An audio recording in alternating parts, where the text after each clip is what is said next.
Olá pessoal, tudo bem com vocês? Aqui mais uma vez o professor Albino Chagança Júnior e sejam muito bem-vindos ao meu canal e a esta videoaula. Aula esta que aborda também o tema da população no Brasil. No caso, nós vamos falar de um fenômeno que começou a ocorrer principalmente a partir da segunda metade do século XX, tá? Lembrando que eu falei sobre o século XX, né? Principalmente sobre essa segunda metade, em aulas passadas, né? Principalmente nas aulas que eu falei sobre o crescimento da população do Brasil, tá? Crescimento esse que tem a ver com diversos aspectos políticos, econômicos e sociais, tá? Eu destaco inclusive os aspectos econômicos, né? Que foi quando o Brasil começou a ter uma maior diversificação da sua economia, principalmente pelo crescimento do segundo setor. Ou seja, estou falando então da indústria, tá? Antes o Brasil era um país essencialmente, digamos assim, uma economia baseada e muito dependente do primeiro setor, tá? O primeiro setor, como vocês já devem ter visto, diz respeito a tudo que vem da natureza para a gente, tá? Então a gente está falando do extrativismo, a gente pode citar a extração de diversos minérios, tá? Inclusive do pau-brasil, de diversas madeiras, tá? E também uma parte do primeiro setor que inclusive ainda é muito forte no nosso país, que é a agricultura e a pecuária, tá? Que juntas formam a palavrinha chamada de agropecuária, tá? Lembrando que a agricultura tem a ver com plantio de frutas, legumes, verduras, grãos, e a pecuária tem a ver com a criação de animais para usufruir daquilo que eles podem oferecer para a gente. Tá? Então a gente está falando de carne, ovos, leite e etc. Tá? Esse é o quadro do Brasil até meados, digamos assim, do século XX. Tá? Então, segunda metade do século XX, o Brasil começou a ser também um país mais industrial, certo?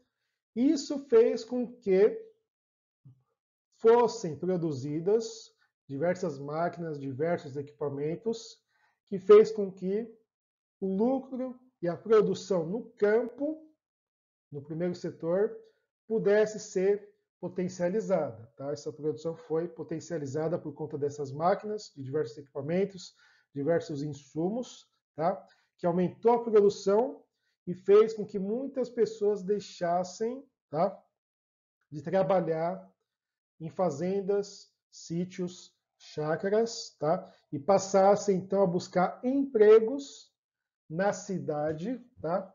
Cidade essa que começou a ter um crescimento também muito impulsionado pelo maior desenvolvimento industrial, tá? Consequentemente, a indústria levou também ao desenvolvimento do último setor da economia, que tem a ver com o comércio e também a prestação de bens e serviços. Então, não se esqueçam que nessa segunda metade do século XX, a população cresceu e também a nossa população passou a ser uma população mais urbana, tá? Por conta de todos esses aspectos que eu acabei de falar para vocês. Então, não se esqueçam desse panorama que começou a se desenvolver na segunda metade do século XX. Beleza? Muito bem. Então, aqui, população urbana em nítido crescimento. Tá? Até hoje, a população urbana tem crescido cada vez mais. E aqui no texto, eu citei para vocês que isso não foi algo que aconteceu apenas no nosso país. Foi, digamos assim, um fenômeno mundial. Tá? A maior parte dos países do mundo passou a ter uma parcela mais significativa da população, de uma população urbana. Tá? Então, tenham isso em mente, que não foi algo exclusivo do nosso país. Mas é certo, a gente cita sempre que alguns países passaram a ter uma população mais urbana antes do que outros países. Tá? Não se esqueçam disso. Por exemplo, a Inglaterra estava muito à frente do nosso país nesse quesito, até porque a Revolução Industrial nasceu na Inglaterra. Esse é o exemplo que eu posso citar para vocês. Cada país tem o seu próprio ritmo de urbanização e de industrialização, certo? Muito bem. E aquilo que eu falei para vocês aqui no segundo tópico, inclusive, que isso tem a ver muito com o desenvolvimento da tecnologia no primeiro setor, tá?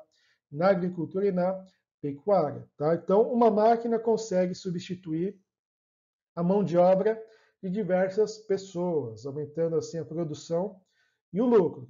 Consequentemente, muitas pessoas deixaram os campos, as fazendas, as regiões rurais e passaram a viver nos ambientes urbanos. Esse deslocamento de pessoas é o que a gente chama de êxodo rural. Então, o êxodo rural é a saída de pessoas do campo em direção às cidades, certo? Muito bem. Inclusive, aqui eu coloquei na imagem a maior cidade do nosso país, que é a cidade de São Paulo, tá? Aqui no caso, a famosa Avenida Paulista, né, que simboliza, digamos assim, esse aspecto urbano do nosso país, a questão da urbanização. Beleza? Muito bem. E algo que os estudantes têm que saber também, você tem que ter em mente, é que, retomando aquela mesma fala, o nosso país é enorme, o Brasil é um país grande. Consequentemente, o ritmo de industrialização não se deu da mesma forma. Tá? A gente, inclusive, viu em aulas passadas que a distribuição da população nacional não é homogênea. Existem regiões com uma maior densidade populacional, no caso, a gente pode citar o Sudeste, e regiões com uma menor densidade. A gente pode citar, por exemplo, o Norte. Tá? Isso tem a ver também com o desenvolvimento industrial e econômico que possibilitou que essas pessoas passassem a viver em grandes cidades, certo? Muito bem, então tenham isso em mente. Algo que vocês têm que compreender é o quê? Regiões mais pobres economicamente, onde as pessoas têm menos acesso a máquinas, equipamentos, tecnologia, e, consequentemente, ajudam no fortalecimento da indústria, como também no maior desenvolvimento e na maior produção no primeiro setor da economia, na agricultura, na pecuária, no extrativismo, por exemplo, nós temos uma maior quantidade de pessoas que vivem no campo para fazer esse trabalho que as máquinas fazem. Aqui no caso, a gente está falando do trabalho braçal. Tá? Então, regiões mais pobres, economicamente, tem uma maior porcentagem de pessoas que vivem no campo. Regiões mais ricas, mais desenvolvidas, com mais tecnologia, tá?